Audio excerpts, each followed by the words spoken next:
Girl buys sick horse out of pity, unknowingly discovering its secret. Emily Parker watched with tears in her eyes as the small livestock fair in Hope Springs, rural Kentucky, bustled around her. Her grandfather, George, chatted animatedly with acquaintances while she wandered off, unable to hide the sadness she carried after losing her grandmother just 3 months prior. That's when she spotted it. In the farthest corner of the fair, a visibly weak and trembling brown horse being offered by a weary-looking man. The animal could barely stand, its ribs protruding from malnutrition. Emily's heart ached. She approached slowly as the seller called out loudly, "Final offer! A workhorse just needs a little care. I'm practically giving him away." The 12-year-old girl with her long brown braid and worn-out denim overalls stopped in front of the animal. Her eyes met the horse's, and Emily felt something inexplicable in that gaze, as if the creature was silently begging for help.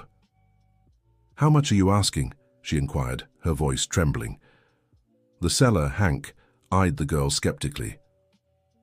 $500, but only because I need to get rid of him today. I've got to leave town early tomorrow," he replied curtly. Emily bit her lip. She had exactly $620 saved in a cookie tin under her bed, money she'd scraped together for nearly 2 years to buy her first bicycle. Her birthday was next week, and her grandfather had promised to chip in the rest. "Can I pet him?" she asked, already stepping closer. "Go ahead, but be careful. He's been a bit skittish lately." Contrary to the man's warning, the horse showed no aggression when Emily touched its muzzle. Instead, it leaned into her hand as if craving more contact. Tears welled in the girl's eyes again. "I'll get my grandpa," she said, hurrying away. She found George deep in conversation with old Bill about the coffee harvest. Tugging his shirt sleeve, she interrupted. "Grandpa, I need to show you something. It's urgent."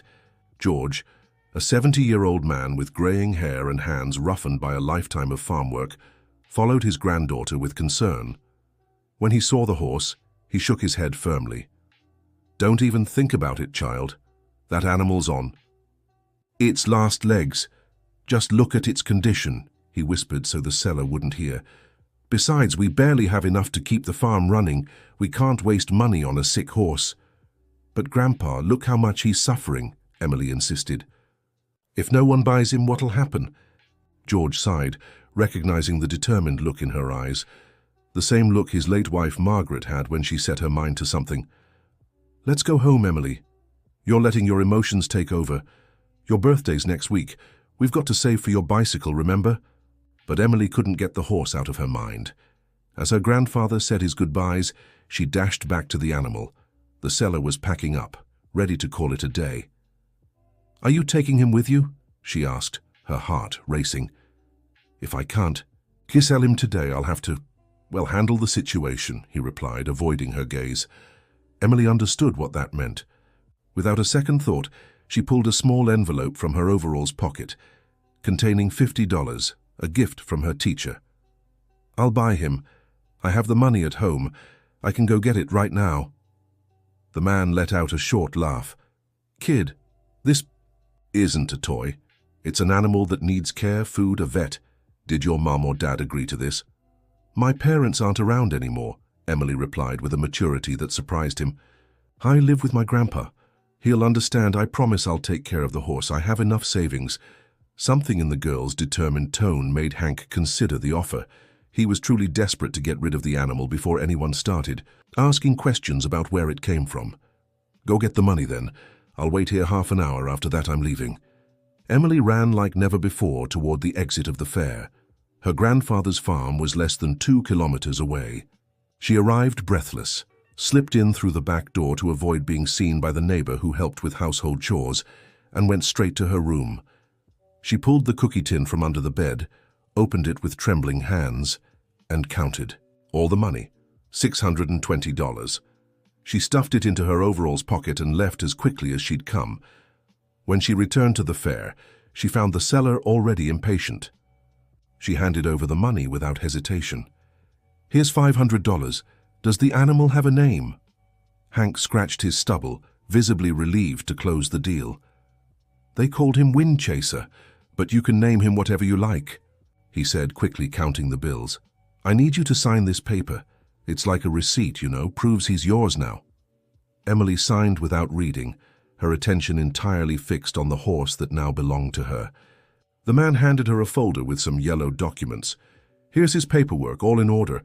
Now I've got to go. Good luck, kid, he said, hurrying away before anyone could ask more questions.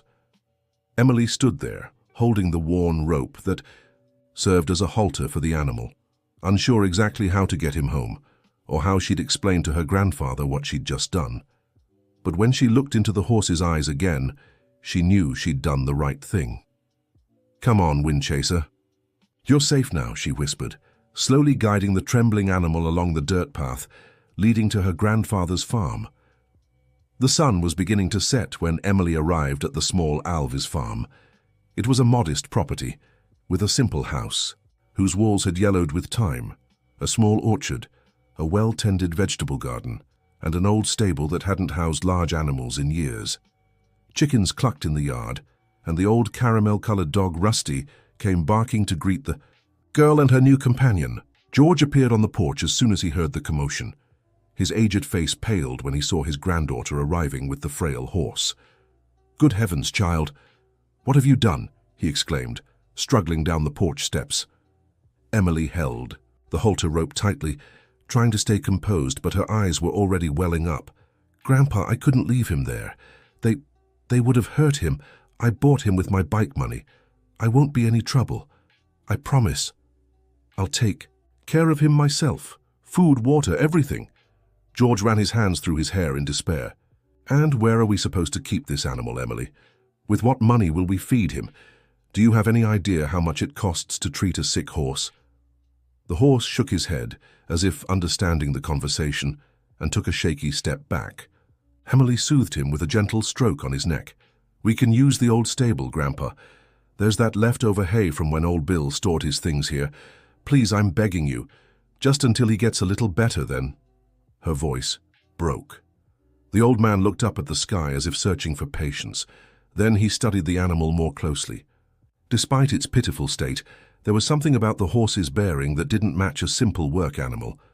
The coat, though dull, seemed of good quality. And the eyes.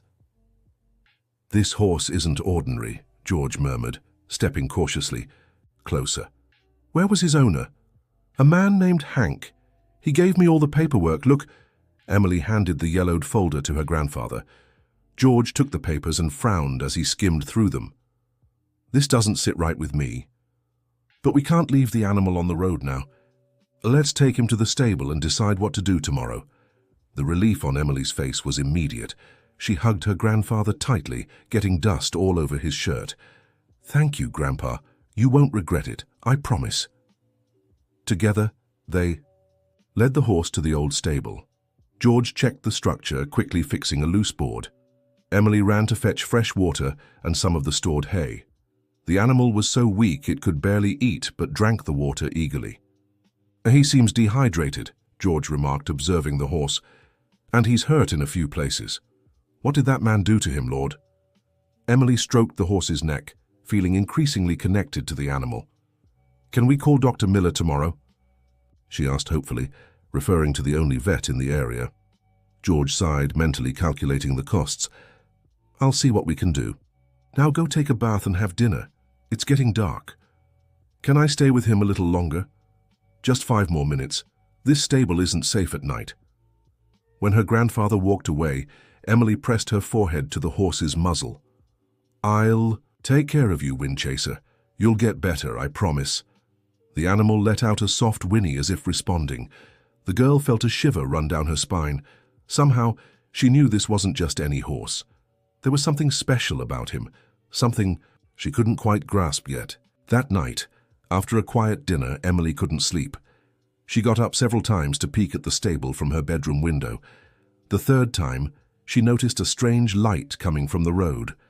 A dark car was parked in the distance, its headlights partially illuminating the property. Seconds later, the headlights turned off and the car drove away. Emily felt a chill in her stomach. Something told her it wasn't a coincidence. Someone had been watching the ranch. Or maybe watching the horse she had just taken in. The next morning, before the sun had fully risen, Emily was already in the stable. She found Windchaser lying on the hay, breathing heavily. The girl's heart raced. "Grandpa! Grandpa! Come quick!" she shouted desperately. George came running, still in his old pajamas. "What is it, girl?" he asked, panting as he entered the stable. "It's Windchaser. He's not doing well. I think he got worse overnight." The old man approached the animal carefully. He checked its breathing and touched its forehead. "He's running a fever. I'll call Dr. Miller right away."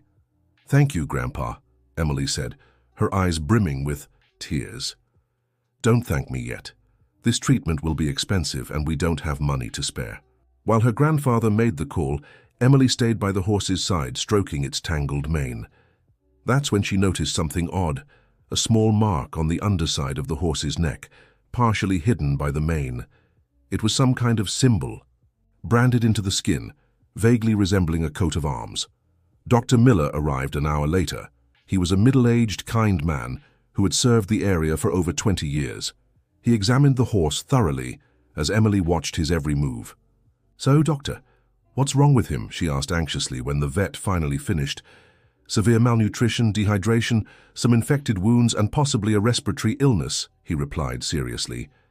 "This horse has been badly mistreated. Emily, he'll need intensive care." "Will he?" The girl's voice faltered. "Recover?" the vet finished. "It's possible, but I can't guarantee it. It depends on his strength and the care he receives. I'll leave some medication and instructions. You'll need to follow them exactly." "We'll do whatever it takes," Emily assured him before her grandfather could say anything. When Dr. Paul was putting away his equipment when Emily discreetly tugged at his lab coat sleeve. "Doctor, I found a strange mark on his neck. It looks like a symbol. Could you take a look?" The veterinarian furrowed his brow, intrigued. He pushed aside the horse's mane and examined the mark. His expression changed immediately. "Where did you get this horse, Emily?" he asked quietly, glancing back as if afraid someone might hear. "I bought him at the fair yesterday. Why, what does that mark mean?" The man hesitated for a moment, then composed himself. "Nothing important. Probably just the old owner's brand. Well, I need to go now. Follow the instructions I left and call me if he gets worse." Emily could tell the vet was hiding something, but before she could press further, he was already saying goodbye to her grandfather and climbing into his truck. When Dr. Miller left, George returned to the stable with a worried look. "The treatment will cost almost $800 a month, Emily," he said, sitting on a bale of hay. "We don't have that kind of money. We're already behind with the bank."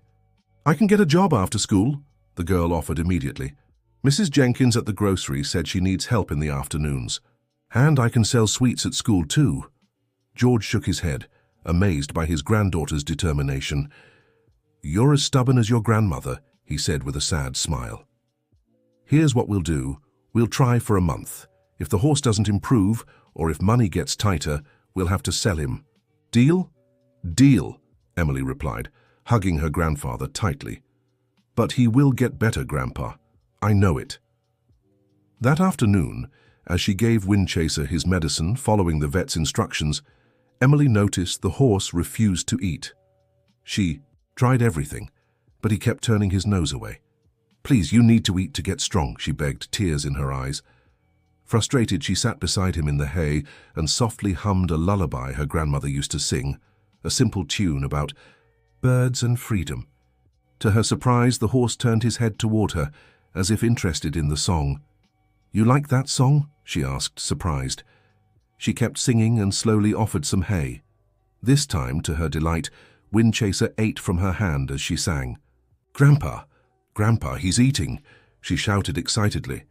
George came running and watched the scene in amazement. "How do you manage that, girl? He liked Grandma Margaret's song. He ate while I was singing." The old man fell silent for a moment, his face a mix of wonder and emotion. "Your grandmother always had a special way with animals," he finally said. "Seems you've inherited that from her."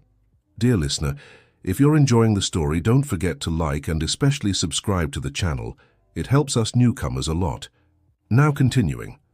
In the weeks that followed, Emily settled into a strict routine. She woke before sunrise to tend to Windchaser before school.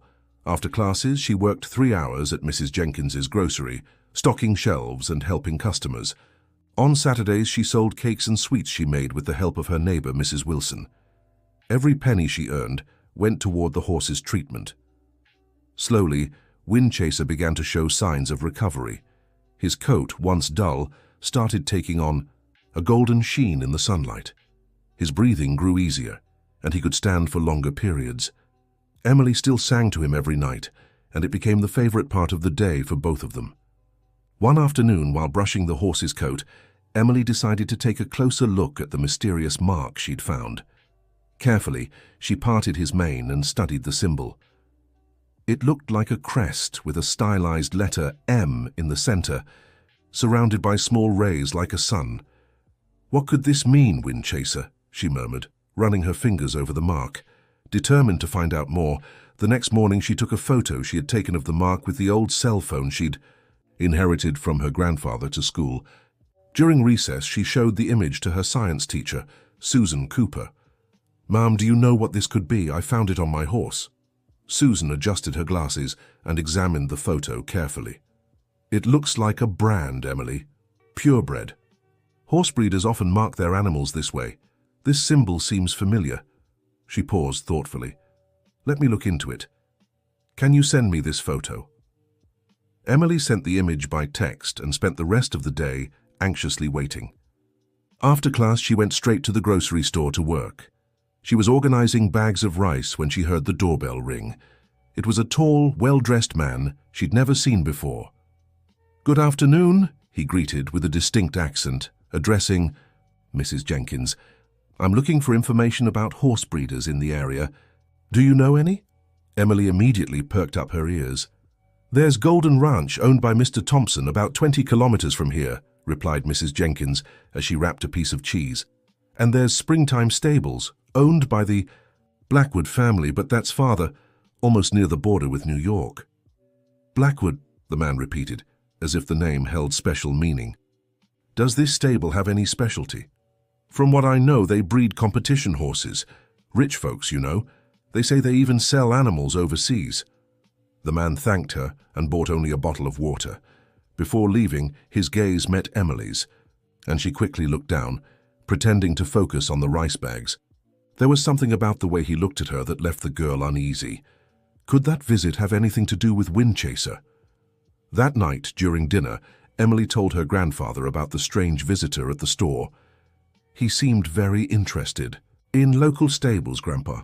And he specifically mentioned the Blackwoods when Mrs. Jenkins said the name." George stopped eating, thoughtful. "The Blackwoods are an old family. They own one of the biggest stables in the state. The patriarch Richard Blackwood is known for being strict and, let's say, not very ethical in business." "What do you mean, Grandpa?" The old man hesitated, as if weighing how much to say. "There are stories about how he treats animals that don't meet his expectations, and about questionable methods to win competitions. But they're just rumors." "Do you think Windchaser could have come from there?" "It's unlikely, Emily. Blackwood horses are worth a fortune. No one would just sell one at a county fair for, say, a few dollars."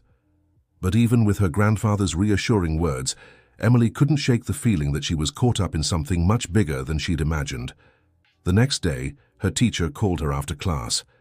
"Emily, I looked into that brand," Susan said, showing her tablet. "It's the crest of Blackwood Stables. Look, I found it on their website." The girl stared at the screen, her heart racing. It was exactly the same symbol Windchaser had on his neck. "But how did one of their horses end up at the fair, Mum?" "That's a good question. Blackwood horses are elite animals. They compete internationally. They're extremely valuable."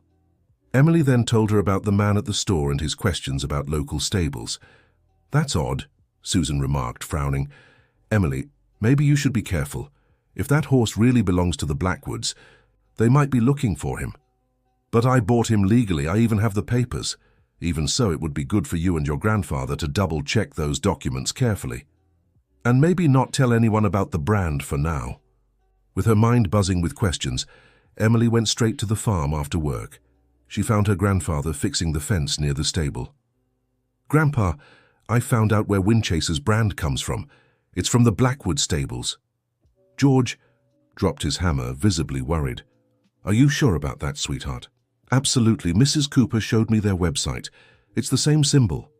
The old man sat on a fallen log that served as a bench and took off his hat, running his hand through his grey hair. We need to look at these documents carefully. Where are they? Emily ran inside and came back with a yellowed folder. Together, they examined the papers. There was a property certificate in the name of a Jim Peterson, some old veterinary prescriptions, and a document that looked like a transfer of ownership to Hank Patterson, the man who had sold the horse. Something's not right here, George murmured, adjusting his reading glasses. These dates don't add up, and look at these smudges. It looks like someone altered the information. What does that mean, Grandpa? It means we need to be very careful, Emily. This horse might have been stolen. The girl's face paled. But I didn't know. I bought him thinking I was helping. Are they going to take Windchaser away? George hugged his granddaughter, feeling her distress. Let's not jump to conclusions. First, we need to find out the truth. Tomorrow I'll go into town to talk to my friend Robert. He's a lawyer and can guide us. That night, Emily struggled to sleep. When she finally dozed off, she was tormented by nightmares where strangers invaded the farm and took Windchaser away. She woke up startled by the sound of an engine. She rushed to the window and saw a sleek car parking in front of the farm. A woman in her 50s stepped out, dressed in fine clothes that clashed with the rural setting. Emily ran downstairs just in time to see her grandfather greeting the visitor on the porch. "Good morning, I'm Helen Blackwood." The woman introduced herself in a polite but authoritative voice. "I'm looking for George Parker." "That's me, ma'am. How can I help you?" "I heard your family recently acquired a horse. I'd like to see him if possible." Emily felt her blood run cold. How did this woman know about Windchaser? George shot a worried glance at his granddaughter, but kept his composure. "Yes, my granddaughter bought an animal at the livestock fair a few weeks ago, but he's recovering and isn't receiving visitors." Helen smiled faintly, a smile that didn't reach her eyes. "I understand your concern, Mr. Parker, but I must inform you that we have reason to believe this animal belongs to Blackwood Stables. There was a misunderstanding in his sale." "Do you have any proof of that?" George asked, crossing his arms. "Certainly. If we can see the animal, I can identify him immediately, and we're willing to compensate you generously for the inconvenience." Before George could respond, Emily stepped forward. "He's not for sale," she exclaimed, more forcefully than she intended. Helen turned her piercing gaze to the girl, scrutinizing her from head to toe. "You must be Emily. I've heard about you in town. Your dedication to the animal is admirable," she said in a condescending tone. "That's exactly why I believe.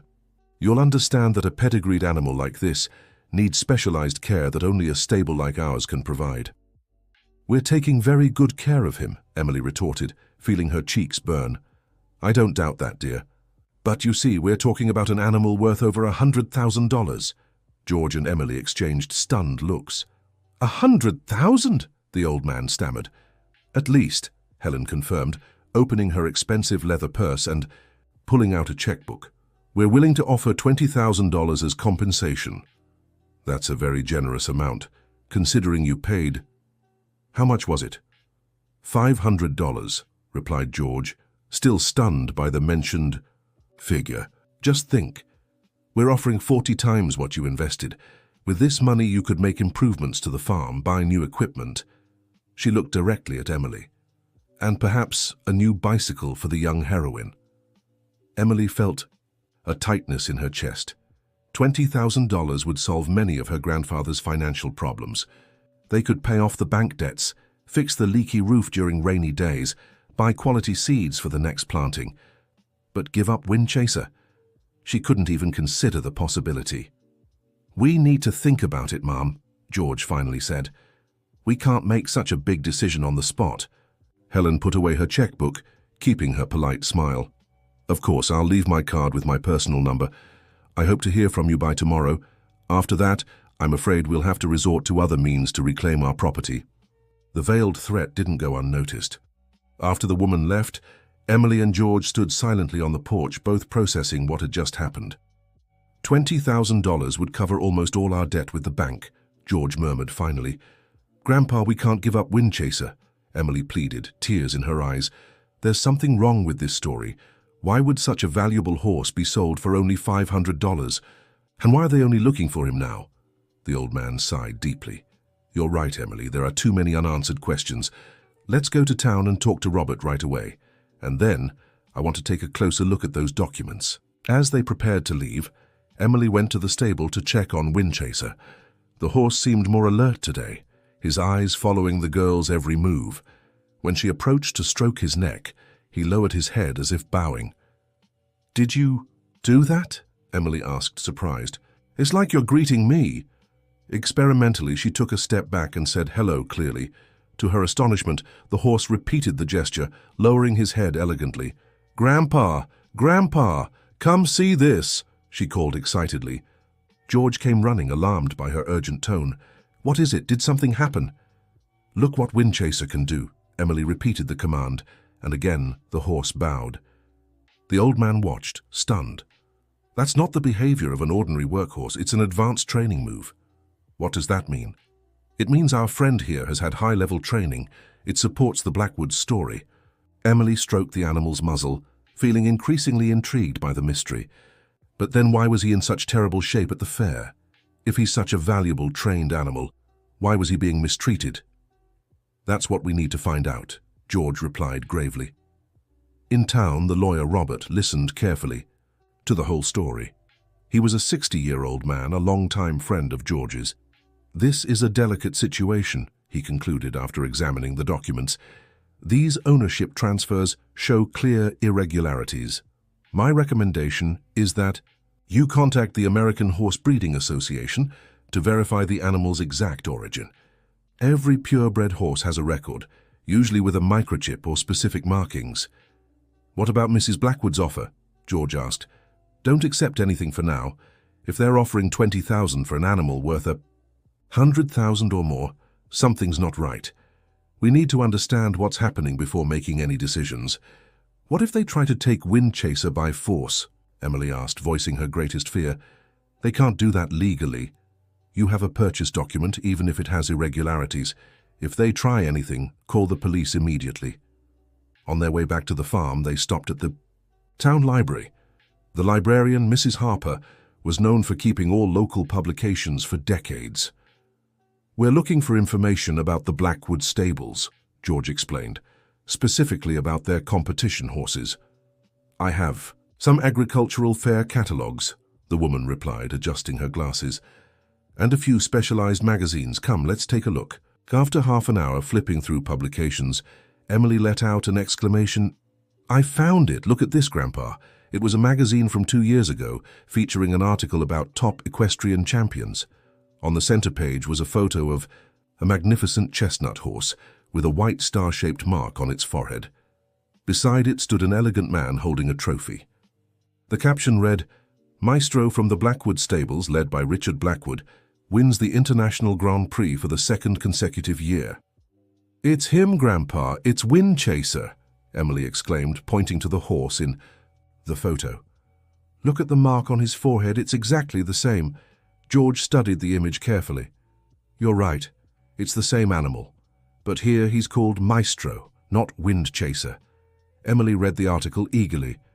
It described how Maestro was considered one of the finest dressage horses in the country, with an estimated value of over $200,000. His lineage traced back to European champions, and he had won countless awards. Why would such a valuable, famous horse be sold at a rural fair for $500? It doesn't make sense, George murmured. And why was he in such terrible condition? Emily added, feeling anger rise inside her. If he was so important, why would anyone treat him like that? Back at the farm, they found an unpleasant surprise. An official letter was in the mailbox, notifying them that the bank had moved up the deadline to settle their debt. They now had only 15 days to pay the full amount, or the farm would go to auction. This is strange, George remarked, examining the document. I spoke to the manager last week and he gave me 3 months. Do you think it has something to do with the Blackwoods? Emily asked. I don't want to believe they have that much influence, but in this area you never know. That night, as Emily sang to Windchaser as usual, She noticed the horse seemed restless, his ears twitching constantly as if picking up distant sounds. Suddenly, he let out a loud whinny and reared slightly. "Easy, boy, what's wrong?" Emily tried to calm him, but the animal remained agitated. That's when she heard a noise from the road. She hid behind the stable door and peeked out. A car was parked with its headlights off. Two figures moved in the darkness, slowly approaching the farm. Emily's heart raced. She ran back to the house as quietly as she could and found her grandfather. Asleep in the armchair, the TV still on, she shook him urgently. "Grandpa, there are people outside. They're heading toward the stable." George got up immediately, grabbing the old shotgun he kept to scare off predators that occasionally attacked the chickens. "Stay inside," he ordered, heading for the door. "No, Grandpa. They could be dangerous." "Then call Sheriff Johnson." The number's in the book by the phone. Emily rushed to make the call while George stepped out into the yard. Outside, he raised the shotgun and fired a warning shot into the air. "Who's there? This is private property." "He," shouted firmly. The figures in the darkness froze for a moment, then ran back to the car. The vehicle sped off with its lights still off, disappearing down the road. When Sheriff Johnson arrived 20 minutes later, all he found were footprints near the stable and tire marks on the road. "Probably just common thieves," the sheriff remarked, a burly middle-aged man. "There have been some animal thefts in the area lately. I'll increase patrols around here, but I suggest you tighten security." After the sheriff left, Emily and George stayed in the stable with Windchaser. The horse still seemed uneasy. "He sensed their presence before any of us did," Emily observed, impressed. "Horses have sharp instincts, and this one seems especially smart." "You think they'll come back, Grandpa?" George sighed, wrapping an arm around his granddaughter's shoulders. "I don't know, Emily, but we need to stay alert. Things are getting dangerous." The next morning, Dr. Miller paid an unexpected visit to the farm.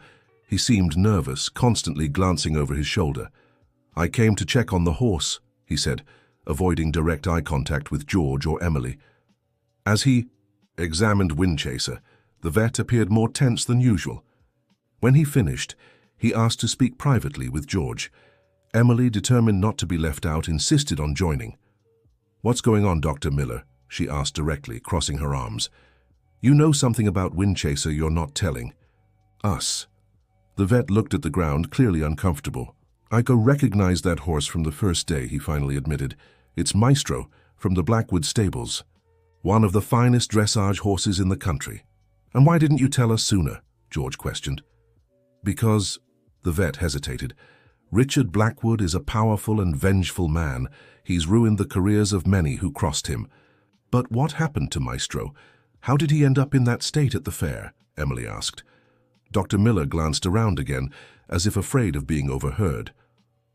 "About 6 months ago, rumors started circulating that Maestro had fallen ill and needed to be put down. But no one really believed it. He was young and healthy. Then the stables announced he died from a respiratory complication. It was a huge loss for the equestrian world." "But he's alive," Emily exclaimed. "Exactly, which means the Blackwoods lied. The question is, why?" George scratched his chin, deep in thought.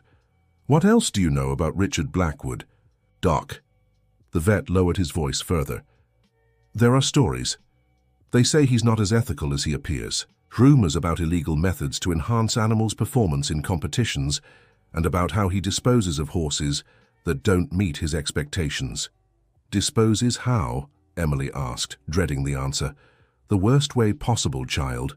The man swallowed hard. "I've heard stories of mistreated horses sold illegally or worse." Emily felt tears of anger forming in her eyes. "So, Windchaser, Maestro, was discarded for some reason. But why? He was a champion." "That's what we need to find out," Dr. Miller replied. "But you both need to be careful. The Blackwoods won't give up easily, especially if there's something they're trying to hide." After the vet left, Emily spent hours with Windchaser, trying to piece together what might have happened.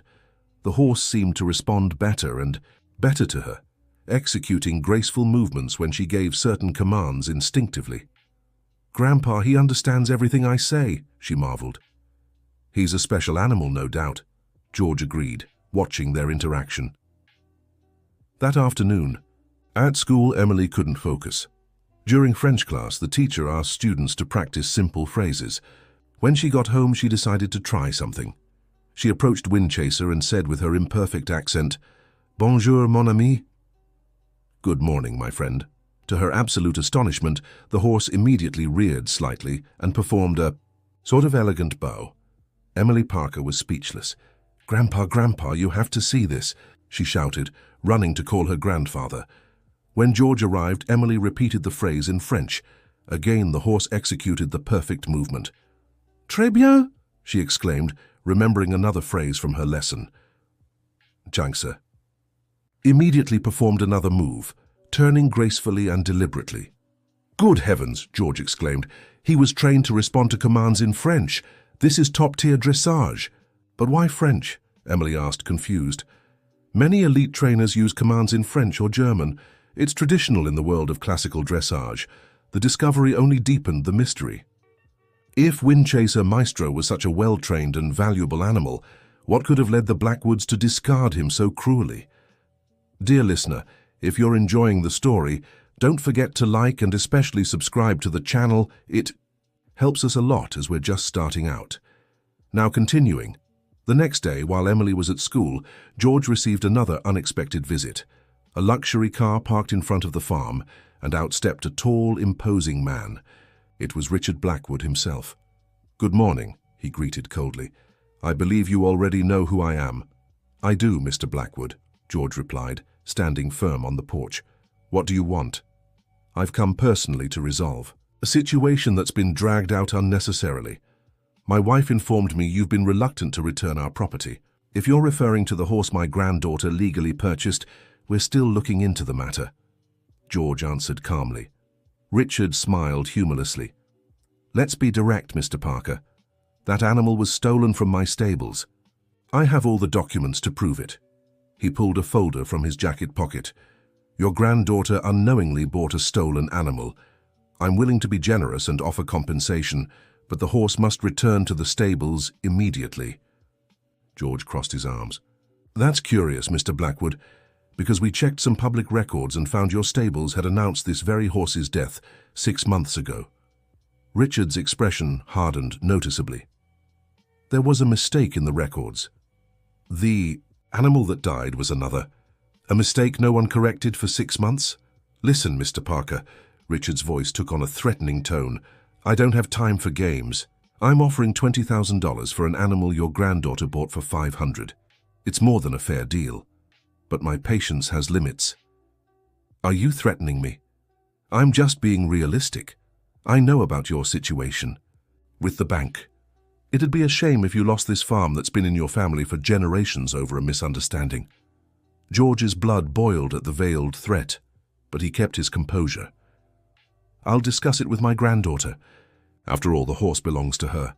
"You have until tomorrow," Richard said, turning to leave. "After that, I'll be forced to take legal action." When Emily got home from school, her grandfather told her about the unsettling visit. The girl was furious. "He's lying, Grandpa. Dr. Miller confirmed they announced Maestro's death. Why would they do that if he was just stolen?" "I don't know, sweetheart, but I'm worried. Richard Blackwood is powerful in this area. If he decides to pressure us, we can't give Windchaser to him," Emily insisted. "I'm sure he mistreated the horse. Why else would Windchaser respond so well to kindness and so badly when someone approaches harshly?" That evening, they received a visit from Mrs. Wilson, the neighbor who occasionally helped with household chores. She was a 70-year-old woman who had worked as a cook on several farms in the area before retiring. As they drank coffee on the porch, Emily told the story of Windchaser. To her surprise, the elderly woman's eyes widened when she heard about the French commands. "That horse, does he respond to commands like en avant and recule?" she asked, pronouncing the words with a heavy accent. "Yes. How do you know?" exclaimed Emily, surprised. Mrs. Wilson set her cup down on the table with trembling hands. "Years ago, I worked briefly at the Blackwood stables. In the kitchen, of course, but I watched the training from the windows. There was a promising young horse named Maestro, who everyone said was special. The French trainer Pierre used those commands." "It's him," Emily confirmed excitedly. But do you know why the Blackwoods would get rid of such a valuable animal? The old woman hesitated, looking around as if afraid of being overheard. I remember there was a big international tournament. They bet a lot of money on that horse. But something happened. I don't know exactly what, but I heard rumors that Richard was furious because the animal refused to compete. It just stopped in the middle of the arena and wouldn't move, no matter what they did. He refused. Why? Asked George. No one. And knew for sure. Some said he sensed something wrong. Mrs. Wilson lowered her voice even further. There are rumors that Richard uses substances to enhance the animal's performance. Illegal ones, of course. Horse doping? George asked, shocked. Exactly. And they say this maestro somehow sensed it and refused to obey. A horse would do that? Emily asked skeptically. Some horses are exceptionally smart, my dear, and sensitive. If he felt something wrong in his own body, well, who can say? The revelation shed new light on the mystery. If Windchaser Maestro had refused to compete under suspicious conditions, causing Richard Blackwood great financial loss and public shame, it would explain why the man wanted to get rid of the animal. And why he was now so desperate to reclaim him. But why announce he died only to try and get him back later? George questioned, still confused. Maybe because the horse knows something, or could prove something, Emily suggested slowly. If he was doped and someone found out, it would ruin the Blackwoods' reputation, and could even lead to criminal charges, George finished. That night, Emily barely slept. She feared Richard Blackwood might try to take Windchaser by force. Before dawn, several times she got up to check the stable through the window. The next morning, George went into town to consult the lawyer Robert again. He returned with troubling news. Richard Blackwood has filed a lawsuit claiming ownership of the horse, he told his granddaughter. He submitted full documentation proving Maestro belongs to the stables. But what about the sale papers? And the fact they announced his death? Emily asked desperately. Robert says it's our word against theirs, and unfortunately, they have far more resources and influence. So we'll lose Windchaser. The girl's voice broke. George sank heavily into the kitchen chair. There's more, Emily. The bank denied our request for an extension. We have just 10 days to settle the debt, or the farm goes to auction. Tears streamed down the girl's face. It's not fair, Grandpa. They're using money and power to push us around, and Windchaser will go back to people who mistreated him. The old man hugged his granddaughter, feeling helpless. Life isn't always fair, my dear. But we haven't given up yet. Robert is investigating further into the alleged death of Maestro. If we can prove the Blackwoods lied officially. 2 days later, news spread through the small town. Golden Ranch would host a regional equestrian competition with a cash prize for the winner. It was an unusual event, as the Blackwood family rarely opened their stables to smaller competitors. Emily saw a poster for the event at the grocery store and immediately had an idea. She rushed home and found her grandfather pruning the orchard. Trees. Grandpa, what if we entered Windchaser in the Blackwoods competition? George looked at his granddaughter as if she'd lost her mind. Emily, that would be like walking into the lion's den. Besides, there's an ongoing lawsuit about the horse's ownership. Exactly. It would be the perfect way to expose the Blackwoods publicly. They said Maestro was dead. How would they explain his appearance at a competition? They'd simply stop us from participating. They couldn't, not without drawing attention. The event is open, anyone can enter. It's on the poster. If they stop us without reason, people will talk. George considered the idea for a moment. Even so, it's risky. Windchaser is still recovering, and you've never competed in a real event. But we've been training every day. He responds perfectly to French commands, Emily insisted. And we don't need to win, Grandpa. We just need to show up and let people see that Maestro is alive and well. That would raise questions the Blackwoods would struggle to answer.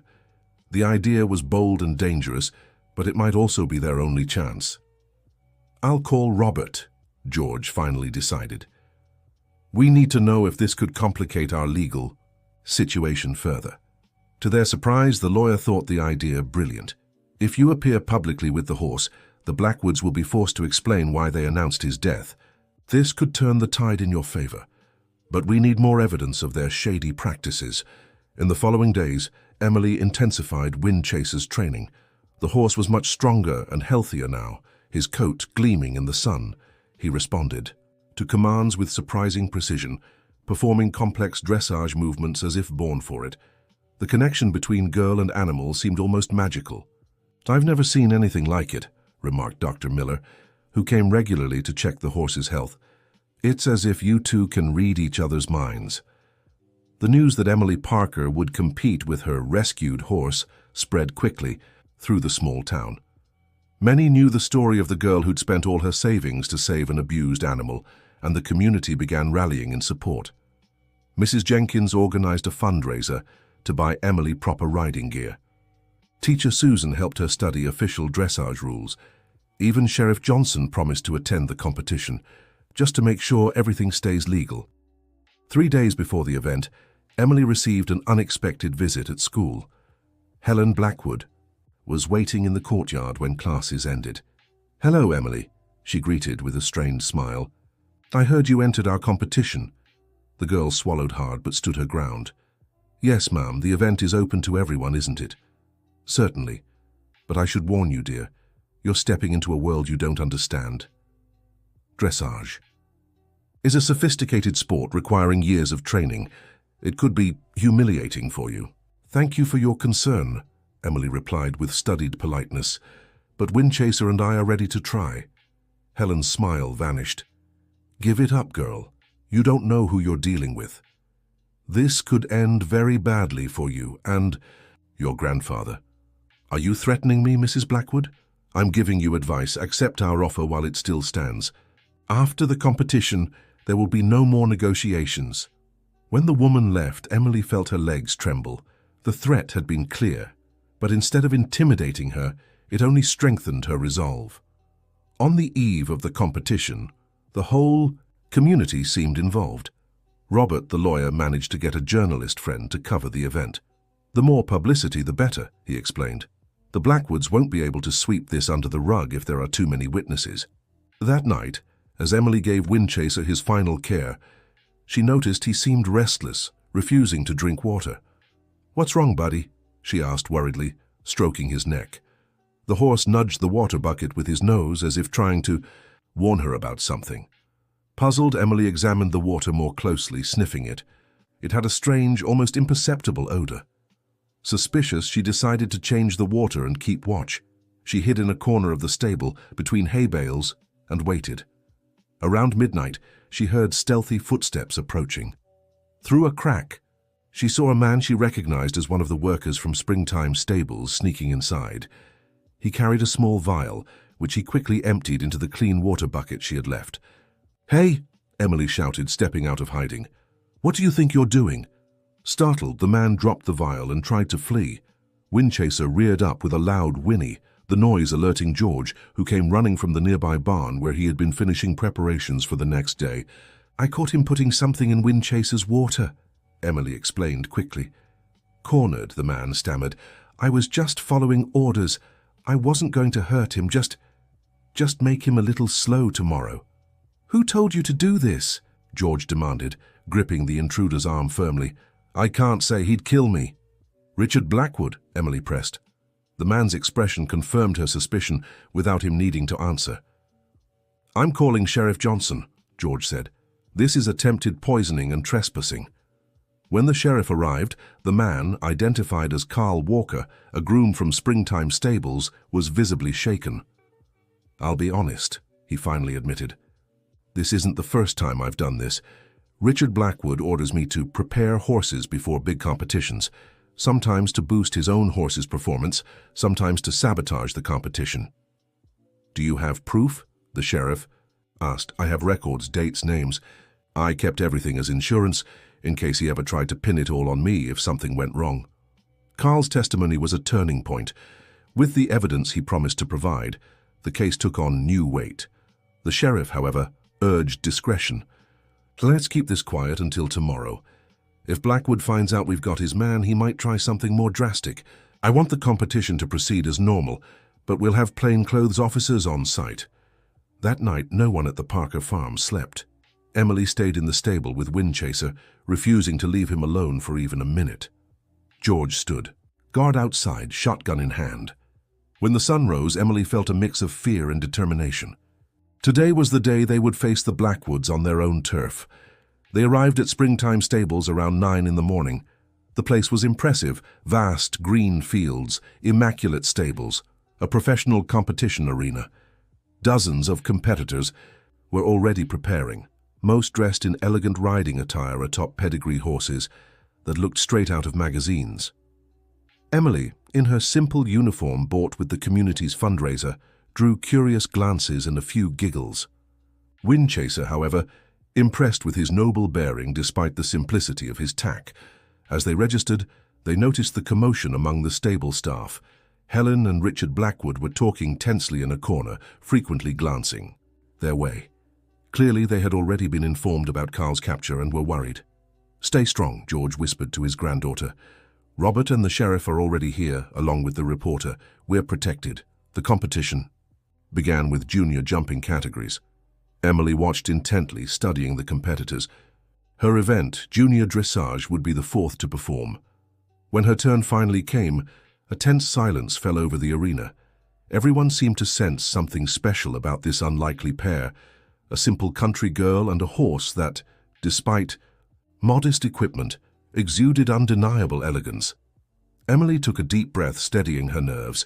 She stroked Windchaser's neck and whispered, "It's just you and me now, buddy. Let's show everyone who you really are." They entered the arena, under the watchful eyes of the crowd. Emily spotted Richard Blackwood in the main stands, his face a mask of suppressed fury. Beside him, Helen looked pale, gripping the edge of her seat. With determination, Emily guided Windchaser to the center of the arena and gave an elegant bow to the judges. Then, in a clear voice, she gave the first command in French, "En avant." What happened next left the audience stunned. Windchaser performed a series of classical dressage movements with a precision and grace only the world's most highly trained horses could match. Every command was executed flawlessly, the synchronization between horse and rider almost supernatural. In the stands, spectators began murmuring, then pointing. Some equestrian veterans stood up, seemingly recognizing the distinctive movements of the famous maestro. "It's him! It's Maestro!" someone shouted from the bleachers. The horse, they said, had died. Richard Blackwood's face visibly paled. He stood abruptly as if to interrupt the performance, but Helen stopped him, gripping his arm tightly while whispering urgently in his ear. Emily and Windchaser continued their impeccable performance, oblivious to the growing commotion. When they finally finished with a perfect bow to the judges, a moment of stunned silence preceded an explosion of applause. The crowd rose in a standing ovation.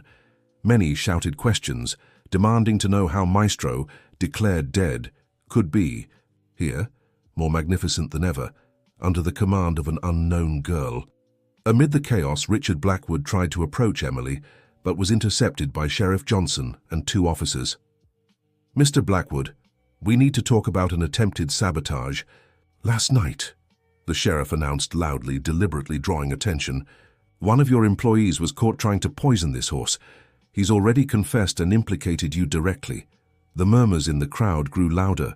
Reporters and photographers there to cover the competition now swarmed around the sheriff, and Richard, capturing every word and expression. "This is absurd," Richard protested, his face red with anger. "That horse is my property. It was stolen from my stables." "A horse you officially declared dead 6 months ago," Robert challenged, stepping forward with a document in hand. "We have the death certificate signed by you confirming Maestro's passing due to respiratory complications last December." Cornered and realizing that dozens of witnesses were watching the scene, including respected members of the equestrian community, Richard changed his tactics. There was a mistake in the records. The horse that died was another one with similar features, and as for last night's incident, Carl Walker acted on his own. He had already been fired weeks ago for inappropriate behavior. "That's not what he said in his statement," countered Sheriff Johnson. "And we have reason to believe you have a history of unethical practices in competitions. We're launching a full investigation into the stables." "By what authority?" Richard exploded. "You're just a sheriff from a no-name town." "By the authority of the American Equestrian Federation," replied a deep voice behind him. A middle-aged man wearing an official Federation badge stepped forward. "Richard Stone, Federation Inspector. We've received anonymous reports about possible ethical violations and the use of banned substances at this stable. Last night's incident and the reappearance of a horse declared dead warrant an immediate investigation." The crowd that had gathered around them reacted with gasps of shock and outrage. Reporters fired off questions rapidly, cameras capturing every moment. The scandal was unfolding before everyone's eyes. Helen Blackwood, sensing the gravity of the situation, made one last desperate move. She approached George and whispered, "We can still settle this amicably. $50,000 for the horse right now, and help with the bank to keep your ranch. No one needs to get hurt." George looked at the woman with disdain. "You and your husband mistreated this animal, tried to poison him when he refused, to take part in your schemes and then left him to die. No amount of money in the world can make up for that." At that moment, one of the stable's former caretakers, who had come to watch the competition, stepped forward. "He's right," he said loudly enough for those nearby to hear. Windchaser refused to compete in the International Grand Prix after Richard ordered him to be given a double dose of stimulants. The horse just stopped in the middle of his performance, as if he knew something was wrong. Richard lost a fortune in bets that day and swore the animal would pay dearly. Other former employees, emboldened, also began speaking up, recounting years of abuse and unethical practices. It was as if a dam had broken, releasing a flood of long-suppressed truths. Amid the chaos, Emily remained beside Windchaser, her arms wrapped around the horse's neck. She had achieved far more than she'd hoped. Not only had she proven that her beloved animal deserved to stay with her, but she had also exposed years of abuse that would now finally have consequences. The competition was officially suspended by the Federation inspector.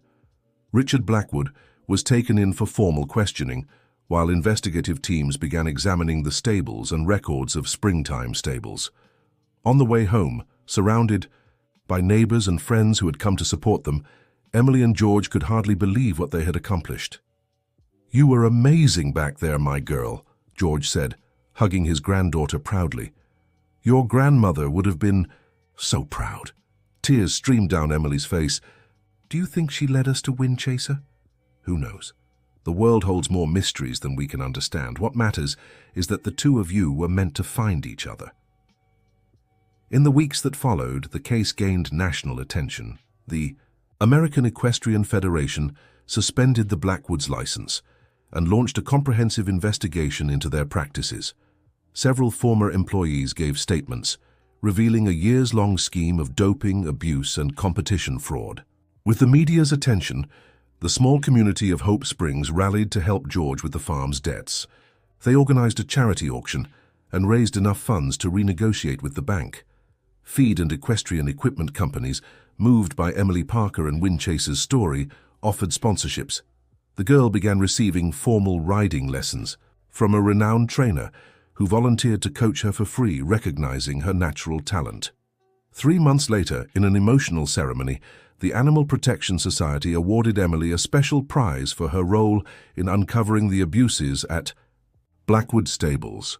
During her speech, the girl, now a local celebrity, spoke with wisdom beyond her years. "Windchaser taught me that when we care for someone with love, we receive so much more in return. He wasn't just a valuable horse, he was a being who needed help and found in me someone willing to listen to what he had to say. Together we gave a voice to many other animals suffering in silence." The Parker farm, once threatened with bankruptcy, gradually transformed into a small rehabilitation center for mistreated horses. With Dr. Miller's guidance and the community's support, Emily and George began taking in rescued animals, offering them a second chance. Windchaser, officially renamed with his original name, Maestro, became a symbol of resilience and hope. Fully recovered, he shone under the Kentucky sun, free to run through the fields and simply be a beloved horse. One quiet afternoon, as Emily brushed Maestro's golden coat, she noticed something she hadn't seen before, a small flaw in the fur near the Blackwood brand. Looking closer, she spotted a second mark, much older and nearly faded. Intrigued, she showed her grandfather. It looks like a stylized C, George remarked, adjusting his glasses for a better look. I've never seen this brand before. Maybe it's from his original breeder, Emily suggested. Their curiosity led them to dig through old records. It was Mrs. Wilson who provided the final piece of the puzzle. This symbol, the elderly woman said, examining the mark with tearful eyes. It's from Blue Sky Farm, which belonged to the Sullivan family. It closed nearly 20 years ago. Sullivan, George repeated, suddenly pale. Margaret was a Sullivan before we married. Yes, Mrs. Wilson confirmed. Your wife was Margaret Sullivan. The farm belonged to her family. They bred some of the finest horses in the region before financial troubles forced them to sell everything. Emily looked at her grandfather with wide eyes. Grandpa, does that mean Maestro is descended from your grandmother's horses? George finished, his voice thick with emotion. Somehow, he found his way back home. That night, as Emily sang an old lullaby beside Maestro, she felt a deep peace. The circle had closed. The horse she'd saved out of compassion had in fact a profound connection to her family, as if fate had planned their meeting long before she was born. Sometimes, I believe we don't choose our paths, George mused, watching his granddaughter and the horse from outside the stable. Something greater guides us where we need to be. Emily smiled, stroking Maestro's muzzle. Like a song that carries through generations, right, Grandpa? George nodded, gazing at the starry sky. Exactly like a song. The end of the story. If Emily and Windchaser's journey touched your heart, don't keep it to yourself. Leave a like, share your tears in the comments, and subscribe to the channel for more heartwarming tales. Your companionship on this adventure has been the greatest gift